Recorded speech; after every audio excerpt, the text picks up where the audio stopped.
جب संविधान बन रहा था तो बाबा साहेब अंबेडकर ने कहा था कि शरीयत एप्लीकेशन एक्ट बरकरार रहेगा, मगर आज नरेंद्र मोदी ये समझते हैं कि मैं बाबा साहेब अंबेडकर से बड़ा दूरअंदेश हूं। मिस्टर मोदी, आप अंबेडकर के पैर की धूल भी नहीं है, इस बात को याद रखो। आप मैंने पार्लियामेंट में उस कानून को फाड़ा तो सिर्फ अपने तौर पर नहीं फाड़ा, बल्कि भारत के गयूर तमाम हिंदुस्तानियों की तरफ से उस कानून को फाड़ा, जो हिंदू भी है, मुसलमान भी है, सिख भी है, ईसाई भी है। भारत की खूबसूरती उसका इत्तेहाद है, भारत की खूबसूरती उसका भाईचारा है।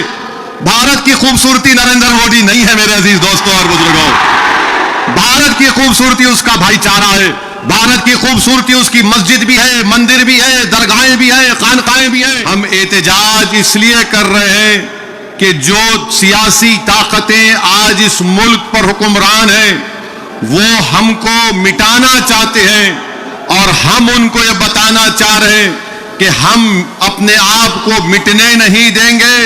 इंशाअल्लाह ताला जमहूरी तरीके से तुम मिट जाओगे। हम उनको बताना चाह रहे हैं कि हम झुकने वाले नहीं हैं।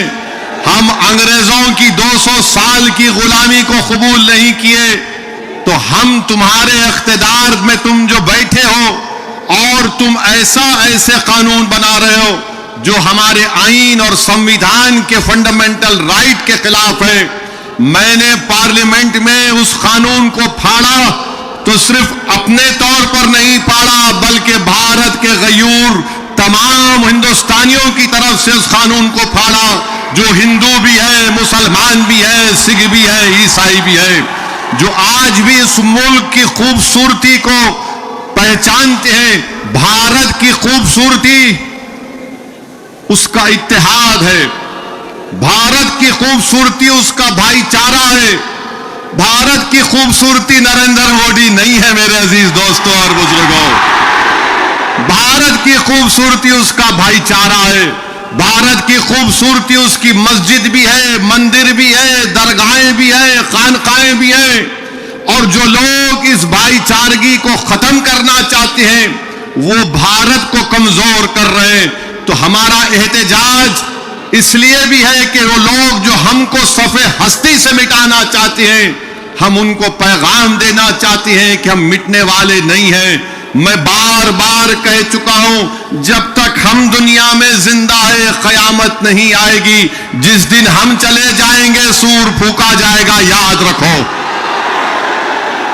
और अगर बीजेपी ये समझ रही है कि उन्होंने 2014 में इख्तिदार पर आए तो पहले ट्रिपल तलाक का ऐसा कानून बनाया जो मुस्लिम खवातीन के खिलाफ बनाया, फिर उसके बाद उन्होंने CAA का कानून मजहब की बुनियाद पर बनाया, फिर उसके बाद उन्होंने UAPA के कानून को गंदे तरीके से उसको और ताकतवर बना दिया, फिर उसके बाद उन्होंने मजहब तब्दीली का कानून अपनी बीजेपी जहां पर इख्तिदार में रियासत में बनाया, फिर अब वो यूनिफॉर्म सिविल कोड बनाने की बात कर रहे हैं। 11 साल से नरेंद्र मोदी सिर्फ मुसलमानों की मजहबी शनाख्त पर हमला कर रहे हैं। 11 साल से नरेंद्र मोदी सिर्फ मुसलमानों की मस्जिदों को छीनने की कोशिश कर रहे हैं। 11 साल से नरेंद्र मोदी मुस्लिम खवातीन को ताकतवर बनाने के बजाय उनके सरों से हिजाब को छीन रहे हैं। 11 साल से नरेंद्र मोदी बुलडोजरों के जरिए सबसे ज्यादा दलित और मुसलमानों के घरों को तोड़ दिया। अब यूनिफॉर्म सिविल कोड के नाम पर हमारी शरीयत को हमसे छीनना चाहते हैं। वो शरीयत जो शरीयत एप्लीकेशन एक्ट 1937 है, जब संविधान बन रहा था तो बाबा साहेब अंबेडकर ने कहा था कि शरीयत एप्लीकेशन एक्ट बरकरार रहेगा, मगर आज नरेंद्र मोदी ये समझते हैं कि मैं बाबा साहेब अंबेडकर से बड़ा दूरअंदेश हूं। मिस्टर मोदी, आप अंबेडकर के पैर की धूल भी नहीं है, इस बात को याद रखो आप मेरे अजीज दोस्तों और बुजुर्गों। और दूसरी बात यह, मैं आपसे कह रहा हूं कि अपने सफों में इत्तेहाद को मजबूत रखिए।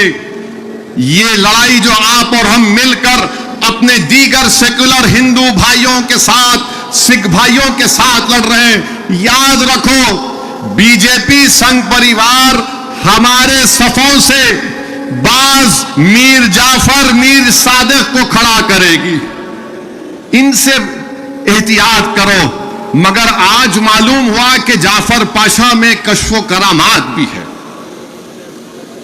मुझे अभी किसी ने व्हाट्सएप पर भी जाया कि जो इस वफ की कानून की ताईद में आ रहे हैं, जो बड़ी बड़ी बातें करते हैं,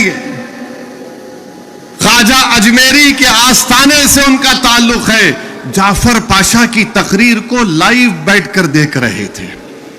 तो मालूम हुआ उनको भी बड़ा डर हो गया है कि अब हैदराबाद से एहतजाज बुलंद होगा। अरे जो तुम ख्वाजा अजमेरी के आस्थाने के जिम्मेदार हो ना, मैं पार्लियामेंट में इंशाअल्लाह ताला ख्वाजा एक्ट के तरमीम का एक बिल लाऊंगा और प्राइवेट मेंबर्स बिल लाकर कहूंगा कि तुम नहीं बनोगे, उसमें पसमानदा को किसी को बनाना पड़ेगा। तुम तायीद करोगे, मैं तो ला रहा हूं प्राइवेट मेंबर्स बिल आइंदा सेशन में, तुम देखना। अरे तुम लोग कितना गिर सकते हो, तुम कितना गिर सकते हो, कम से कम उस आस्थाने की निस्बत का तो लिहाज रख लो। तुम उस आस्थाने की निस्बत का तो लिहाज रख लो और इस बात को भी याद रख लो कि जब तुम और हम इस दुनिया से जाएंगे तो आरएसएस वाले अगर तुमको खंदे पर लेकर गए कब्रिस्तान में, तो फिर अंदर जाने के बाद जब फरिश्ते पूछेंगे कौन है तेरा रब, तो तुम क्या मोदी बोलोगे या अल्लाह बोलोगे? देख लो इस बात को। हम तो अल्लाह ही बोलने वाले हैं और बोलते रहेंगे। अल्लाह ही हमारी मदद करेगा और अल्लाह ही इनको शिकस्त देगा इंशाअल्लाह ताला। हम तौहीद परस्त हैं और हमको फख्र है इस बात का कि रब्बे कायनात जिस चीज का मालिक अल्लाह है, मोदी कह रहे हैं कि उसका मालिक अल्लाह नहीं रहेगा। अब मोदी आप खुद देखोगे अल्लाह कैसा बता देगा अपना जल्ले जलालहू, आप देखेंगे। आप इसको, इस कानून को तुमको वापिस लेना पड़ेगा। जिस तरह हमारे किसान भाइयों ने हमको रास्ता दिखाया, हम उसी रास्ते पर एहतजाज करेंगे। जब तक कानून वापिस नहीं होगा, भारत में पुरअमन एहतजाज होगा। आप तैयार हैं कि लंबी जमहूरी लड़ाई लड़ने के लिए, या फिर कोका कोला की तरह उड़ के फिर ठंडे तो नहीं बैठ जाएंगे? क्या आप तैयार हैं जमहूरी एहतजाजी लड़ाई लड़ने के लिए? अगर आप तैयार हैं तो आप अपने आप से वादा कर लीजिए कि जब तक ये काला कानून वापिस नहीं होगा, हम एहतजाज करेंगे, हम पीछे नहीं हटेंगे, पुरअमन एहतजाज हमारा होगा। याद रखो मेरे अजीज दोस्तों और बुजुर्गों, हम अल्लाह जिस जमीन का, जिस जायदाद का मालिक है, उसकी हिफाजत के लिए आगे बढ़ रहे हैं। हम अल्लाह के घर की हिफाजत के लिए आगे बढ़ रहे हैं। हम औलिया अल्लाह के आस्थानों की हिफाजत के लिए आगे बढ़ रहे हैं। हम अपने ईदगाहों की हिफाजत के लिए आगे बढ़ रहे हैं। और याद रखो इंशाअल्लाह ताला अल्लाह हमारी इस कोशिशों को कबूल करेगा, अल्लाह हमारे इस ईसार को कबूल करेगा।